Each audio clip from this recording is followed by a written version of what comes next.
Hi, ശരത്താണ്. നമ്മുടെ മാർക്കറ്റിന്റെ ഇപ്പോഴത്തെ ഒരു കണ്ടീഷൻ എല്ലാവർക്കും അറിയാമല്ലോ. അതുകൊണ്ട് തന്നെയാണ് ഈ ഒരു വീഡിയോ ചെയ്യാമെന്ന് വിചാരിക്കുന്നത്. നമ്മുടെ മാർക്കറ്റ് നോക്കിയാൽ മാർക്കറ്റിലല്ല, പ്രത്യേകിച്ച് യൂട്യൂബിലോ അല്ല സോഷ്യൽ മീഡിയയിലോ നോക്കി കഴിഞ്ഞാൽ മൊത്തത്തിൽ ആളുകളിൽ നല്ല രീതിയിൽ പാനിക് ക്രിയേറ്റ് ചെയ്യുന്നുണ്ട്. അതായത് മാർക്കറ്റ് ഭയങ്കരമായിട്ട് ഡൗൺ ആകുമ്പോൾ നമുക്കത് അറിയില്ല. ഇതിപ്പോൾ ആർക്കും അറിയുന്ന ഒരു കാര്യമൊന്നുമല്ല. മാർക്കറ്റ് എത്ര പെർസെൻറ്റേജ് താഴേക്ക് പോകും, എത്ര പെർസെൻറ്റേജ് എന്നത്തേക്ക് മുകളിലേക്ക് കയറും എന്നുള്ള കാര്യമൊന്നും ആർക്കും അറിയില്ല. പക്ഷേ ഇപ്പം ആൾക്കാർ ഇട്ടാൽ കാണാൻ സാധ്യതയുള്ള, അല്ലെങ്കിൽ നല്ല രീതിയിൽ ക്ലിക്ക് ബൈറ്റ് കിട്ടാൻ സാധ്യതയുള്ള തമ്മിലുകൾ നോക്കിയിട്ടോ അല്ലെങ്കിൽ കണ്ടന്റുകൾ നോക്കിയിട്ട് ഇപ്പോൾ ചെയ്യുന്നതാണിത്. നിങ്ങൾ വെറുതെ ഇതിൻ്റെയൊക്കെ പുറകെ പോയിട്ട് നിങ്ങൾ സമയം വെറുതെ വേസ്റ്റ് ചെയ്തെന്നുള്ള കാര്യമാണ് എനിക്ക് പറയാനായിട്ടുള്ളത്. കാരണം നമ്മളിപ്പോൾ ആരോട് ചോദിച്ചാലും, ഈ ഇൻവെസ്റ്റ് ചെയ്യുന്ന ആരോട് ചോദിച്ചാലും 2020 കോവിഡിന്റെ സമയത്ത് മാർക്കറ്റ് താഴെ പോയ സമയത്തൊന്നും ഇൻവെസ്റ്റ് ചെയ്തിരുന്നെങ്കിൽ പലരും ആലോചിക്കാറുണ്ട്. ആ സമയത്ത് ഇൻവെസ്റ്റ് ചെയ്തിരുന്ന എത്ര റിട്ടേൺ ജനറേറ്റ് ചെയ്യായിരുന്നു. അതല്ലെങ്കിൽ ഈ 2022 മാർക്കറ്റ് താഴെ പോയ സമയത്ത് അന്ന് ഇൻവെസ്റ്റ് ചെയ്തിരുന്നെങ്കിൽ കാൽക്കുലേറ്റ് ചെയ്ത് നോക്കുമ്പോഴത്തേനും ഒരുപാട് റിട്ടേൺ ജനറേറ്റ് ചെയ്തായിട്ട് കാണാനായിട്ട് പറ്റും. അതും അല്ലെങ്കിൽ ഇപ്പൊ ഈ ഒരു മാസം മുമ്പ് ആരോട് ചോദിച്ചാലും, അതായത് ഇപ്പൊ മാർക്കറ്റ് ഇപ്പോൾ ഓൾ ടൈം ഹൈയിലായിരുന്നല്ലോ ഒരു മാസം മുമ്പ് നോക്കിയാൽ, ആ ഒരു സമയത്ത് ആരോട് ചോദിച്ചാലും ഈ കഴിഞ്ഞ ഒരു ഫെബ്രുവരി മാർച്ച് സമയത്ത് ഇൻവെസ്റ്റ് ചെയ്യേണ്ട ഏറ്റവും നല്ല സമയമായിരുന്നു. ആ സമയത്ത് ചെയ്യാൻ പറ്റിയില്ലല്ലോ, അല്ലെങ്കിൽ ഈ സ്റ്റോക്കുകളിൽ ഇൻവെസ്റ്റ് ചെയ്തിരുന്നെങ്കിൽ ഇപ്പൊ 20%, 30%, 40% റിട്ടേൺ വന്നതിനൊക്കെ എല്ലാവരും കാൽക്കുലേറ്റ് ചെയ്യാനുള്ള സാധ്യതയുണ്ട്. അങ്ങനെ നമ്മൾ കാൽക്കുലേഷൻ മാത്രം ചെയ്തുകൊണ്ടിരിക്കുക, നമുക്ക് അങ്ങനെ ഒരു സിറ്റുവേഷൻ നമ്മുടെ മുന്നിലോട്ട് വരുമ്പോൾ നമ്മൾ അതിനനുസരിച്ച് ആക്ട് ചെയ്യുക എന്നുള്ളതാണ് മെയിൻ ആയിട്ടുള്ള കാര്യം. ഇപ്പൊ നോക്കിയാലും മാർക്കറ്റ് താഴോട്ട് പോയിക്കൊണ്ടിരിക്കുകയാണ്. സോ ആ ഒരു സമയത്ത് നമ്മൾ ചെയ്യേണ്ട ഒരു കാര്യം എന്താണെന്ന് വെച്ചാൽ നല്ല സ്റ്റോക്കുകൾ ഫൈൻഡ് ചെയ്യുക, ഇൻവെസ്റ്റ് ചെയ്യുക എന്നുള്ളത്. ഞാൻ ഈ വീഡിയോയിൽ പറയാനായിട്ട് തന്നെ ഉദ്ദേശിക്കുന്നത്, നിങ്ങളുടെ കയ്യിൽ ഫണ്ട് ഉണ്ടെങ്കിൽ നല്ല സ്റ്റോക്ക് ഫൈൻഡ് ചെയ്ത് എത്രയും നേരത്തെ തന്നെ നിങ്ങൾക്ക് പറ്റുവാണെന്നുള്ള മാർക്കറ്റിൽ ഇൻവെസ്റ്റഡ് ആകുക എന്നുള്ള കാര്യമാണ്. പക്ഷേ ഇൻവെസ്റ്റ് ചെയ്യുമ്പോൾ ഒരു കാര്യം മനസ്സിലാക്കണം, നല്ല സ്റ്റോക്കുകളായിരിക്കണം. അതായത് ഹൈ ഗ്രോത്ത് ഉള്ള, സെയിൽസ് ഗ്രോത്ത്, പ്രോഫിറ്റ് ഗ്രോത്ത്, അങ്ങനത്തെ കാര്യങ്ങളും നല്ല രീതിയിൽ എക്സ്പാൻഡ് ചെയ്യുന്ന, ഫ്യൂച്ചറിൽ ഗ്രോത്ത് വരാൻ സാധ്യതയുള്ള ഒരു സെക്ടർ ലീഡർ ആയിട്ടുള്ള കമ്പനി ആയിരിക്കണം. അവർ ലീഡർ എന്ന് പറയുമ്പോൾ അവിടുത്തെ ഏറ്റവും വലിയ കമ്പനി എന്നല്ല, ഞാൻ നേരത്തെ പറഞ്ഞിട്ടുണ്ട്. നല്ല sales growth, profit growth, margins expand ചെയ്യുന്ന, ഇതേപോലെ തന്നെ ക്യാപെക്സ് നല്ല രീതിയിൽ ചെയ്യുന്ന അങ്ങനത്തെ നല്ല കമ്പനികൾ ഫൈൻഡ് ചെയ്യുക. അതിന്റെ വാല്യൂഷൻസ് നോക്കുക. പെഗ് റേഷ്യോനെ പറ്റിയും പി റേഷ്യോനെ പറ്റിയൊക്കെ നമ്മൾ സംസാരിച്ചിട്ടുള്ള ഫോർവേഡ് പി കാൽക്കുലേറ്റ് ചെയ്ത് നോക്കുക.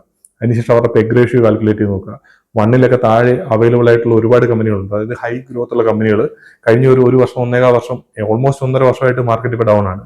അതുകൊണ്ട് തന്നെ പല ഹൈ ഗ്രോത്ത് ഉള്ള, ഇപ്പൊ എല്ലാ കമ്പനികളും ഞാൻ പറയുന്നില്ല അതുപോലെ വാല്യൂഷൻസ് നല്ല വാല്യൂഷനിൽ അവൈലബിൾ ആണ്.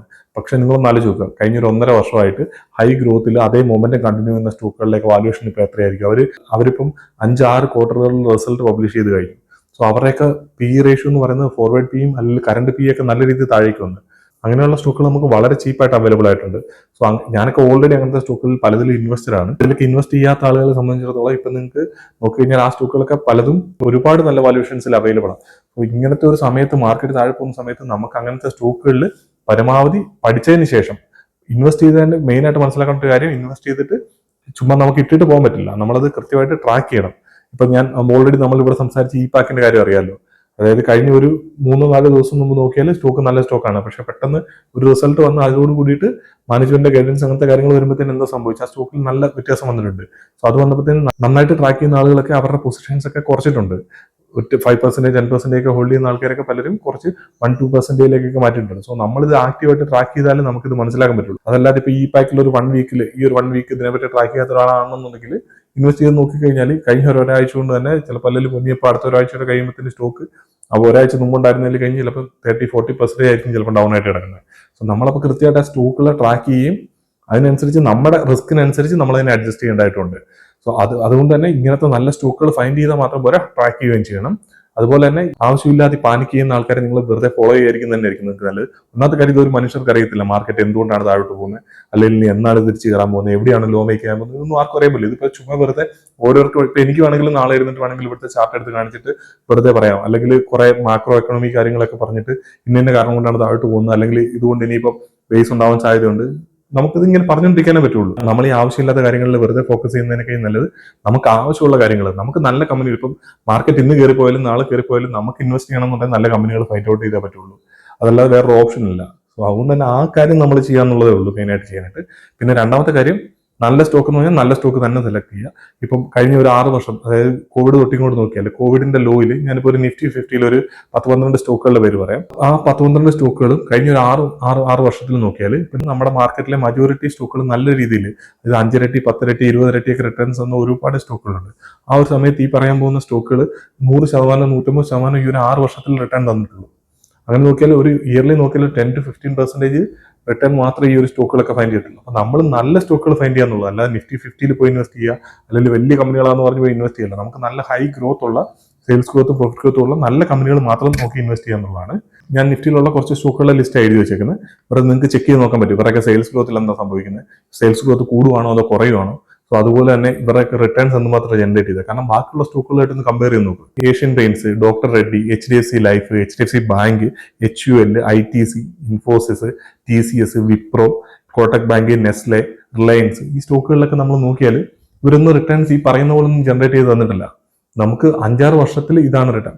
ഞാൻ പറയുന്നത് വെച്ചാൽ നമ്മുടെ മാർക്കറ്റ് അത്രയും ബുള്ളിഷ് ആയിരുന്ന ഒരു സമയമായതുകൊണ്ടാണ് പറയുന്നത്. അതും കോവിഡിന്റെ ലോയിൽ ഇൻവെസ്റ്റ് ചെയ്തിരുന്നെങ്കിൽ, അതായത് ആ മാർച്ച് സമയത്ത് ഏറ്റവും ലോയിൽ ഇൻവെസ്റ്റ് ചെയ്തിരുന്നെങ്കിലാണ് ഈ ഒരു രീതിയിലുള്ള റിട്ടേൺ. അപ്പോൾ ആ ഒരു സമയത്ത് എത്ര റീറ്റെയിലേഴ്സ് ഇൻവെസ്റ്റ് ചെയ്തിട്ടുണ്ടാവും നമുക്ക് ഊഹിക്കാവുന്നേ ഉള്ളൂ. ഇപ്പോഴത്തെ കണ്ടീഷനിൽ പോലും ആൾക്കാർ ഇൻവെസ്റ്റ് ചെയ്യാൻ റെഡിയല്ല. അപ്പോൾ പിന്നെ ആ ഒരു സമയത്തെ കാര്യം പറയണ്ടല്ലോ. ആ ഒരു ലോയിലല്ലാതെ അത് കഴിഞ്ഞിട്ട് ഇൻവെസ്റ്റ് ചെയ്തവരാണെങ്കിൽ അവർക്ക് കഴിഞ്ഞ 5-6 വർഷം കൊണ്ട് ഉണ്ടാക്കിയ റിട്ടേൺ, അതിനകത്ത് പല സ്റ്റോക്കുകളും നോക്കിയാൽ ആ കോവിഡ് കഴിഞ്ഞിട്ട് ആ ഒരു ഒറ്റ വർഷം, അതായത് 2020 മാർച്ച് ഏപ്രിൽ സമയം തൊട്ടിട്ട് 2021 വരെയുള്ള സമയത്ത് മിക്കവാറും സ്റ്റോക്കുകളിൽ ഒരു റാലി വന്നിട്ടുണ്ട്. അതിനുശേഷം ഭൂരിഭാഗം സ്റ്റോക്കുകൾ, അതായത് അവസാനത്തെ ഒരു 5 വർഷത്തെ റിട്ടേൺ നോക്കിയാൽ ഈ സ്റ്റോക്കുകളിൽ പലതിനും റിട്ടേൺ ഇല്ലെന്ന് തന്നെ പറയാം. നമ്മളിപ്പോൾ ചുമ്മാ കൊണ്ട് ആരെങ്കിലുമൊക്കെ പറയുന്നത് കേട്ടിട്ട് പോയി സ്റ്റോക്കിൽ ഇൻവെസ്റ്റ് ചെയ്യാതെ കൃത്യമായിട്ട് നല്ല സ്റ്റോക്കുകൾ ഫൈൻഡ് ഔട്ട് ചെയ്തിട്ട് ഇൻവെസ്റ്റ് ചെയ്യുക എന്നുള്ള കാര്യമാണ് ചെയ്യേണ്ടത്. പിന്നെ ഈ സമയത്ത് നിങ്ങൾ പാനിക്കായിട്ട് മാറി നിൽക്കരുത്. നിങ്ങൾ ഇൻവെസ്റ്റ് ചെയ്താൽ നാളെ തൊട്ട് സ്റ്റോക്ക് കയറും എന്നുള്ള പ്രതീക്ഷയിൽ ഇൻവെസ്റ്റ് ചെയ്യരുത്. ചിലപ്പോൾ നാളെ സ്റ്റോക്ക് കയറായിരിക്കും, അടുത്ത വർക്കിംഗ് ഡേയിൽ തൊട്ട് ചിലപ്പോൾ കയറുമായിരിക്കും. അതല്ലെങ്കിൽ ചിലപ്പോൾ 1 മാസം കഴിഞ്ഞിട്ടായിരിക്കും, ചിലപ്പോൾ ഒരു 6 മാസം കഴിഞ്ഞിട്ടായിരിക്കും. പക്ഷേ മാർക്കറ്റ് എന്തായാലും തിരിച്ച് കയറുന്ന സമയത്ത് നമുക്ക് അതിൽ നിന്ന് റിട്ടേൺ ജനറേറ്റ് ചെയ്യണമെന്നുണ്ടെങ്കിൽ നമ്മൾ ഇൻവെസ്റ്റഡ് ആവണം. ഒന്നാമത്തെ കാര്യം നല്ല സ്റ്റോക്കുകളിൽ ഇൻവെസ്റ്റഡ് ആവണം. പിന്നെ ഇൻവെസ്റ്റ് ചെയ്ത് കഴിഞ്ഞാൽ പോർട്ട്ഫോളിയോയിൽ ലോസ് കാണിക്കും, അത് സ്വാഭാവികമായിട്ടുള്ള കാര്യമാണ്. അതല്ലാതെ പ്രോഫിറ്റ് മാത്രം കിട്ടുന്ന ഒരു അവസ്ഥയില്ല മാർക്കറ്റിൽ. നമ്മൾ സ്റ്റോക്കിൽ ഇൻവെസ്റ്റഡ് ആവുക എന്ന് പറഞ്ഞാൽ നമ്മൾ റിസ്ക് എടുക്കാൻ റെഡി ആവുന്നില്ല, ലോസിലേക്ക് പോർട്ട്ഫോളിയോ പോയെന്നിരിക്കും. മറ്റേ സിനിമ ഡയലോഗ് പറയുന്നില്ല, തോക്ക് തരാം പക്ഷേ വെടിവെക്കരുത്. അതുപോലത്തെ അവസ്ഥയില്ല. ഇൻവെസ്റ്റ് ചെയ്താൽ ലോസ് വരും. ആ ലോസ് വന്നാൽ നമ്മൾ അക്സെപ്റ്റ് ചെയ്യുക. മീൻസ് ലോസ് എടുക്കേണ്ട സ്റ്റോക്കുകളാണ് എടുക്കുക. ഇപ്പൊ ഈ പാക്കിൽ സ്റ്റോക്കിൽ നമ്മൾ എക്സ്പെക്ട് ചെയ്ത് ഇൻവെസ്റ്റ് ചെയ്തു, 10% ഇൻവെസ്റ്റഡ് ആണെന്നുണ്ടെങ്കിൽ, നമ്മുടെ പോർട്ട്ഫോളിയോയുടെ ഇൻവെസ്റ്റഡ് ആണെന്നുണ്ടെങ്കിൽ നമുക്ക് അതിനകത്ത് നമ്മുടെ പൊസിഷൻസ് കട്ട് ഡൗൺ ചെയ്യേണ്ടതുണ്ട്. അതിന് എത്ര ശതമാനം ലോസിൽ നിൽക്കുന്നു എന്നുള്ളതൊന്നും അവിടുത്തെ ഒരു ക്രൈറ്റീരിയ അല്ല. കാരണം നമുക്ക് സ്റ്റോക്കിൽ റിട്ടേൺ ആണ് ജനറേറ്റ് ചെയ്യേണ്ടത്. അതുകൊണ്ട് തന്നെ പോർട്ട്ഫോളിയോ ചിലപ്പോൾ ഒരുപക്ഷെ താഴേക്കൊക്കെ പോയേക്കാം. പക്ഷേ നമ്മൾ നല്ല സ്റ്റോക്കുകളിലാണ് ഇൻവെസ്റ്റ് ചെയ്യുന്നതെങ്കിൽ നമുക്ക് ആ ലോസ് ബുക്ക് ചെയ്യേണ്ടി വരില്ല. അത് നമുക്ക് ഹോൾഡ് ചെയ്യാൻ പറ്റും നല്ല സ്റ്റോക്ക് ആണെന്നുണ്ടെങ്കിൽ. അതിനുശേഷം മാർക്കറ്റ് റാലി വരുന്ന സമയത്ത് ഈ പറഞ്ഞ സെയിൽസ് ഗ്രോത്തും പ്രോഫിറ്റ് ഗ്രോത്തും ഇല്ലാത്ത കമ്പനികളൊന്നും കയറി പോകുന്നില്ല. ഞാൻ പറഞ്ഞ 1 എന്ന് പറയുമ്പോഴത്തേനും 100% എന്നല്ല, ഒരു പ്രോബിലിറ്റി നോക്കിയാൽ ഹൈ പെർസെന്റേജ് ഓഫ് സ്റ്റോക്കുകളിലും ഈ ഹൈ ഗ്രോത്ത് ഇല്ലാത്ത കമ്പനികൾ, അല്ലെങ്കിൽ നല്ല ഗ്രോത്ത് തരാത്ത കമ്പനികളൊന്നും കയറി പോകാൻ പോകുന്നില്ല. അതെല്ലാം അവിടെ തന്നെ കിടക്കുള്ളൂ. നിങ്ങൾ അങ്ങനത്തെ സ്റ്റോക്കുകളിൽ പോയി ഇൻവെസ്റ്റ് ആയി കഴിഞ്ഞാൽ നിങ്ങൾ ഈ വരുന്ന ബുൾ റാലിയിൽ നിങ്ങൾക്ക് റിട്ടേൺ ജനറേറ്റ് ചെയ്യാൻ പറ്റില്ല. അത് പ്രത്യേകം മനസ്സിലാക്കേണ്ട കാര്യം. ഞാൻ അതുകൊണ്ടാണ് ആദ്യം ആ ഒരു 12 സ്റ്റോക്കുകളുടെ കാര്യം പറഞ്ഞത്. ഇത്രയും വലിയ ബുൾ റാലി നടന്ന സമയത്ത് ആ സ്റ്റോക്കിലൊക്കെ ഇൻവെസ്റ്റഡ് ആയ മനുഷ്യർ വെറുതെ ഇൻവെസ്റ്റഡ് ആയിട്ട് ഇരുന്നു എന്നുള്ളതേ ഉള്ളൂ. റിട്ടേൺസ് ഒന്നും ജനറേറ്റ് ചെയ്യാൻ പറ്റില്ല. വല്ലോ ചെറിയ രീതിയിൽ ഡിവിഡൻഡ് കിട്ടിയിട്ടുണ്ടാവും, ഇല്ലെങ്കിൽ 10-20% വല്ലോ മാക്സിമം ഒരു 5-6 വർഷം കൊണ്ട് അതിൽ നിന്ന് റിട്ടേൺ ജനറേറ്റ് ചെയ്തിട്ടുണ്ടാവും. ആ രീതിയിലേക്ക് നമ്മുടെ ഇൻവെസ്റ്റ്മെന്റുകൾ മാറിപ്പോരുത്. കൃത്യമായിട്ട് സ്റ്റോക്കുകൾ പഠിക്കുക, ഇൻവെസ്റ്റ് ചെയ്യുക. ആവശ്യമില്ലാത്ത നെഗറ്റീവ് ന്യൂസുകളിലേക്ക് പോയിരിക്കുക. അവരെന്തെങ്കിലുമൊക്കെ നെറേറ്റീവ്സ് പറഞ്ഞോട്ടെ, സ്റ്റോക്കുകൾ ഫൈൻഡ് ചെയ്യുക എന്നുള്ള കാര്യത്തിനകത്ത് നിങ്ങൾ ഇൻവോൾവ് ആകുക എന്നുള്ള കാര്യം എനിക്ക് പറയാനായിട്ടുള്ളൂ. നല്ല സ്റ്റോക്കുകളിൽ ഇൻവെസ്റ്റഡ് ആയി കഴിഞ്ഞാൽ അടുത്ത ബുൾ റാലിയിൽ നിങ്ങൾക്ക് നല്ല റിട്ടേൺ പോർട്ട്ഫോളിയോയിൽ ജനറേറ്റ് ചെയ്യാനായിട്ട് പറ്റും. അപ്പോൾ ഇത്തരം കാര്യങ്ങളൊക്കെ ഒന്ന് പറയണമെന്നുണ്ടായിരുന്നു. നമുക്ക് എന്തായാലും അടുത്തൊരു വീഡിയോയിൽ കാണാം.